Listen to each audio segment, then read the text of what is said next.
সালাতে দোয়া কবুল হয়। সালাতে দোয়া কবুলের 3 জায়গা।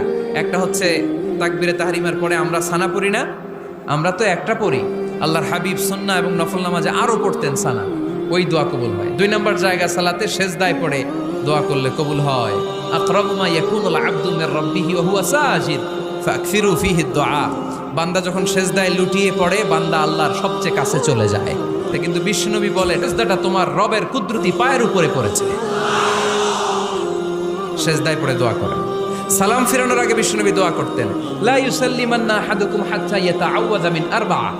আল্লাহর হাবিব বললেন, 4 জিনিস থেকে পানাহ না আছে আমার কোন উম্মত যেন সালাম না ফিরায়। তারা যেন পড়ে, আল্লাহুম্মা ইন্নী আউযু বিকা মিন আযাবিল কবর, আউযু বিকা মিন আযাবি জাহান্নাম, আউযু বিকা মিন ফিতনাতিল মাহইয়া ওয়াল মামাত, আউযু বিকা মিন ফিতনাতিল মাসিহিদ দাজ্জাল। আল্লাহ কবরের আযাব থেকে বাঁচাও, আল্লাহ জাহান্নামের আগুন থেকে বাঁচাও, আল্লাহ জীবন মরণ